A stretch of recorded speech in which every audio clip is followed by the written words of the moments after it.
मुलांनो, आज आपण या ठिकाणी तिसरा paper marketing in retail management याच्या अंतर्गत पहिल्या चॅप्टरमधील भाग सहकारी विपणनाचे फायदे या ठिकाणी पाहणार आहोत. Advantages of cooperative marketing. Advantages म्हणजे फायदे. कोऑपरेटिव्ह मार्केटिंगचे फायदे आपण या ठिकाणी आज पाहणार आहोत. विद्यार्थ्यांनो, यामध्ये सहकारी विपणनाच्या फायद्यामध्ये सौदा क्षमतेत वाढ. शेतकऱ्यांना सौदा क्षमतेमध्ये, सौदा म्हणजे किमतीमध्ये कशा पद्धतीनं वाढ होणार आहे ते आपल्याला फायदा काय आहे ते आपल्याला या ठिकाणी पाहणार आहे. तरी सहकारी विपणनाच्या प्राथमिक उद्देश असा आहे की शेतकऱ्याच्या हिताचे रक्षण करणे हा जरी असला तरी ग्राहकांचा फायदा सुद्धा या सहकारी विपणनामार्फत पाहिला जातो. त्यामुळे सौदा क्षमतेत वाढ हा जो मुद्दा आहे सहकारी विपणनामध्ये फार महत्त्वाचा आहे. शेतकऱ्यांना त्यांचा सहकारी विपणनाच्या सोयीमुळे प्राप्त होणाऱ्या सवलतीमुळे शेतकऱ्यांची सौदा क्षमता ही वाढलेली असते आणि त्यामुळे त्यास पुढे योग्य किंमत प्राप्त होत असते. त्याच्यानंतर नंबर 2 आहे उत्पादन वाढीस हातभार. मुलांनो, शेतकऱ्यांच्या उत्पादन वाढीस हातभार लागतो. कशामुळे? तर ॲडव्हान्टेजेस ऑफ कोऑपरेटिव्ह मार्केटिंग. 2 किंवा त्यापेक्षा जास्त शेतकरी हे एकत्र येऊन कोऑपरेटिव्ह मार्केटिंग सोसायटीची स्थापना करतात आणि त्या अंतर्गत शेतकऱ्यांचे विविध प्रश्न हे सोडवले जातात. शेतकऱ्यांचे विविध प्रश्न म्हणजे शेतकऱ्यांना कमी खर्चामध्ये, कमी भावामध्ये मालाची खरेदी विक्री करणे, शेतकऱ्यांना कर्ज पुरवठा करणे, अशा विविध प्रश्नाची उकल या सहकारी सोसायटी मार्फत शेतकऱ्यांना होत असतो. म्हणून त्या अंतर्गतच दुसरा जो फायदा आहे उत्पादन वाढीस हातभार. आता शेतकऱ्याच्या उत्पादन वाढीस हातभार कसा लागणार? तर ही जी कोऑपरेटिव्ह मार्केटिंग सोसायटी आहे, शेतकऱ्यांना कर्ज पुरवठा हा कमी दरामध्ये करत असते आणि कर्ज पुरवठा कमी दरामध्ये केल्यामुळे शेतकरी जास्तीत जास्त प्रमाणामध्ये शेतीची देखभाल करतात आणि जास्त प्रमाणामध्ये शेतीची देखभाल केल्यामुळे साहजिकच शेतीचं उत्पादन वाढणार आहे. ह्या कोऑपरेटिव्ह सोसायटी मार्फत शेतकऱ्यांना कमी भावामध्ये बी बियाणे, त्यांना लागणारे पाईप, त्यांना लागणारे उत्पादनं, त्यांना लागणारा रॉ मटेरियल इत्यादी माल हा कमी खर्चामध्ये जे शेतकरी मेंबर झालेले आहेत या सहकारी विपणनाचे त्यांना पुरवत असते. आणि त्यामुळे काय होते की शेतकरी जास्तीत जास्त याचा फायदा घेतात आणि मोठ्या प्रमाणावर उत्पादन कसं वाढणार याचा ते प्रयत्न करत असतात. आणि म्हणून ॲडव्हान्टेजेस जो आहे उत्पादन वाढीस हातभार यामुळे सहकारी विपणनामुळे लागतो. तिसरा जो फायदा आहे तो विपणन खर्चात बचत. शेतकऱ्यांना जो विपणन खर्च येतो, विपणन म्हणजे मार्केटिंग खर्च येतो, त्यामध्ये बचत केली जाते. आता ही जी विपणन खर्चात जो बचत होते त्यामध्ये ह्या विपणन संस्था सभासदाच्या उत्पादनाचं एकत्रीकरण करतात. सभासदांच्या उत्पादनाचं एकत्रीकरण करतात, त्यांची प्रतवारी करणे, त्या मालाची वर्गवारी करणे, त्या मालाला साठवणूक करणे इत्यादी कार्य हे सहकारी विपणनामार्फत होत असतात. आणि त्यामुळे हे जे सभासद असतात, या सभासदांच्या मालाला चांगला माल, चांगला भाव मिळत असतो.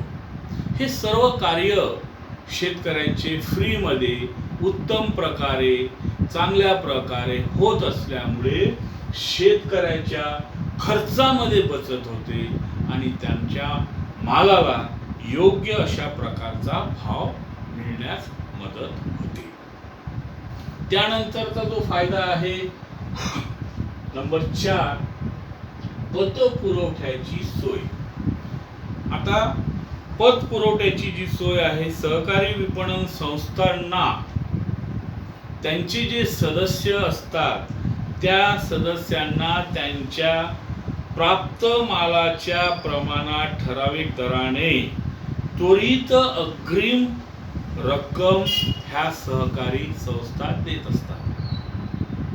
समजा तुम्ही सहकारी संस्थेचे सभासद असाल तर तुम्हाला कमी व्याज दरामध्ये जास्तीत जास्त पतपुरवठा ह्या सहकारी संस्था करतील आणि तुम्हाला पैसा मिळाला त्यानंतर त्या पैशाचं तुम्ही शेतीच्या उत्पादनामध्ये इन्व्हेस्टमेंट करत असता आणि मग त्यामुळे मध्यवर्ती बँका सुद्धा ह्या शेतकऱ्यांना कर्ज पुरवठा करत असतात.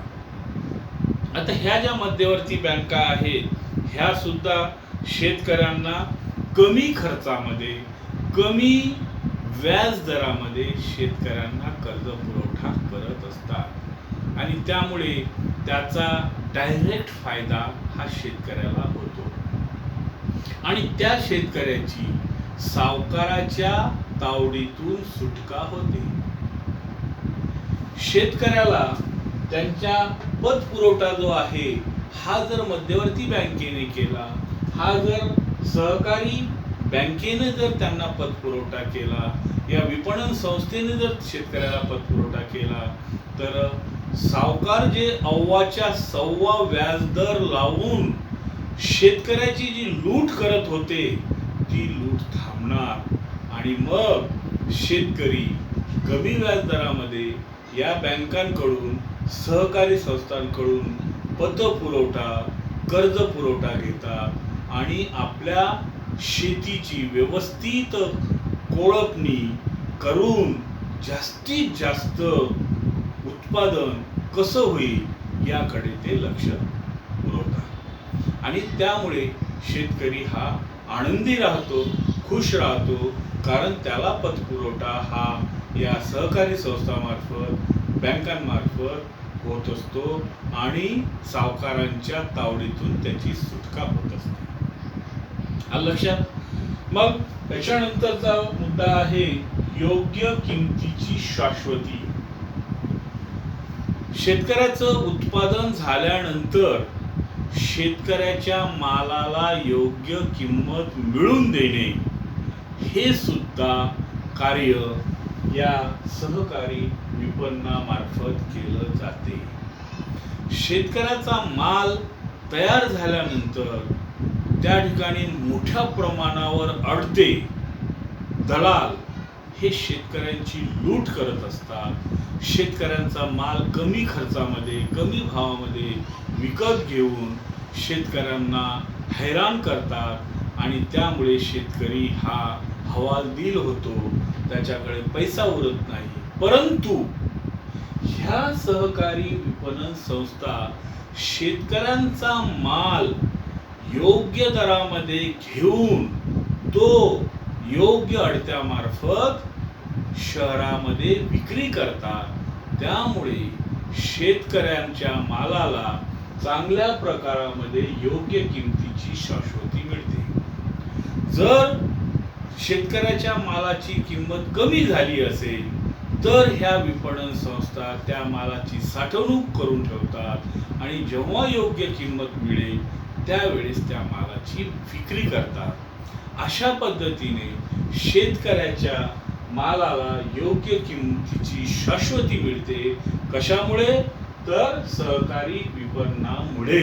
हा महत्वाचा फायदा शेतकऱ्याला होत असलेला आपल्याला दिसून येतो. यानंतरचा मुद्दा आहे फायदा शेतकऱ्यांची संघटन शक्ती. आता शेतकरी एकत्र येत असल्यामुळे त्यामुळे शेतकऱ्यांची संघटन शक्ती ही वाढते. आणि मग जर शेतकऱ्याच्या मालाला भाव कमी मिळत असेल तर हे शेतकरी सर्व एकत्र येतात आणि शासनाच्या विरुद्ध लढा देतात आणि संघटनेमुळे योग्य किंमत कशी मिळते हे या संघटन शक्तीमुळे त्यांना माहिती होते. आणि म्हणून शेतकऱ्याची संघटन शक्ती जी आहे ही त्यांच्या मालाला योग्य भाव मंजूर करण्यासाठी एकत्र येऊन लढा देण्याची शक्ती या सहकारी विपणनामुळे निर्माण होते. आणि संघटन शक्तीमुळे शेतकरी एकत्र येऊन लढा देऊ शकतो. त्यानंतरचा मुद्दा आहे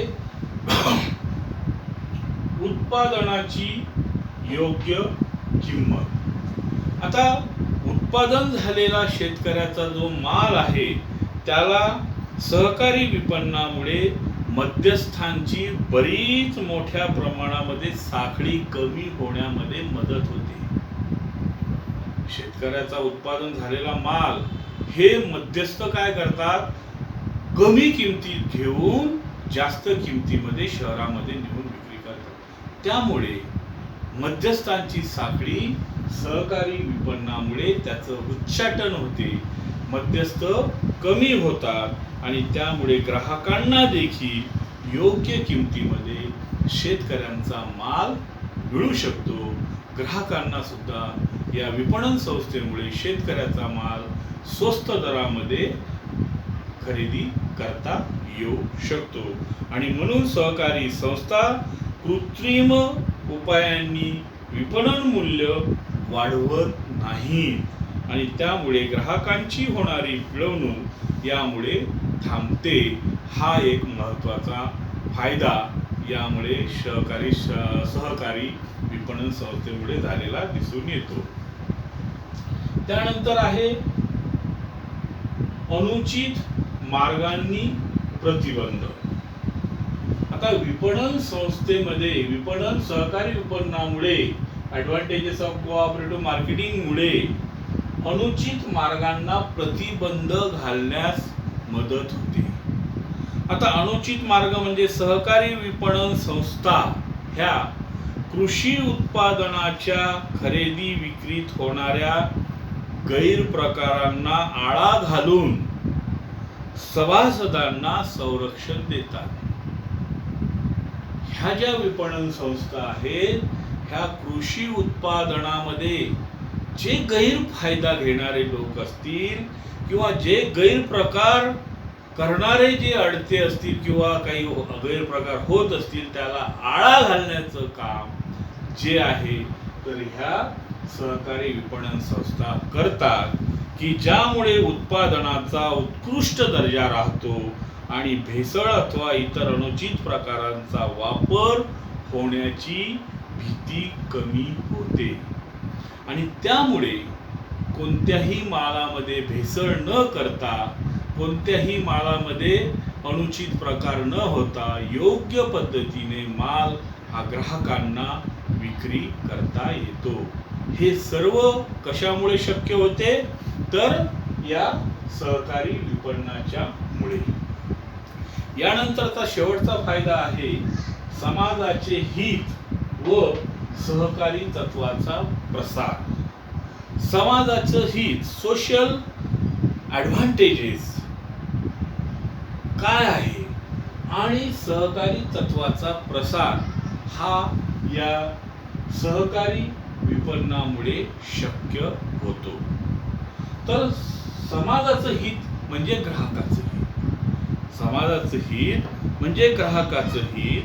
तर ग्राहकास योग्य दर्जेदार माल योग्य मूल्यास प्राप्त करण्याची खात्री, योग्य व दर्जेदार माल प्राप्त करण्याची खात्री कशामुळे होते? सहकारी विपणनामुळे होते. ग्राहक हा सहकारी विपणन संस्थेवर विश्वास ठेवतो, त्यांच्याकडून माल खरेदी करतो. त्याचं कारण म्हणजे दर्जेदार माल देण्याची शाश्वती ही विपणन संस्था घेते आणि भेसळ मुक्त माल हा ग्राहकांना देते, समाजात देते. त्याचा मोठा फायदा या सहकारी संस्थेमुळे होत असतो. आणि म्हणून सदस्य शेतकऱ्याच्या उत्पादन वाढीमुळे राष्ट्रीय उत्पादनात वाढ होते. या सहकारी क्षेत्रामध्ये या सदस्यांच्या उत्पादन वाढीमुळे राष्ट्राचं उत्पादन सुद्धा वाढ झालेलं दिसून येते. देशांतर्गत वितरणाची हमी देखील मोठ्या प्रमाणात प्राप्त होते आणि सेवाभाव, प्रामाणिकपणा, सामुदायिक हिताच्या भावनेचा प्रसार तसेच संपूर्ण समाजास व राष्ट्रीय एकात्मतेस उपकारक अशा प्रकारे यांचा फायदा ठरतो. आणि म्हणून सहकारी तत्वाचा प्रसार होऊन विविध क्षेत्रात यांचे चांगले परिणाम होण्याची शक्यता दिसून येते आणि ती होते. आणि म्हणून विद्यार्थी मित्रहो, समाजाचे हित आणि सहकारी तत्वाचा प्रसार सुद्धा या सहकारी विपणनामुळे होत असतो. तर आता हे लक्षात आले असेल की ॲडव्हान्टेजेस ऑफ कोऑपरेटिव्ह मार्केटिंग म्हणजे काय. तर हे जे 9 ॲडव्हान्टेजेस आहेत हे सहकारी विपणन संस्थेमुळे होत असतात, ज्याचा फायदा जे शेतकरी याचे मेंबर आहेत त्यांनाही होतो, ग्राहकांनाही होतो आणि त्याचबरोबर शेतकऱ्यांना मोठ्या प्रमाणावर आणि समाजाला सुद्धा मोठ्या प्रमाणावर याचा फायदा होत असतो. अशा पद्धतीने हे सहकारी विपणनाचे फायदे आपल्याला पाहता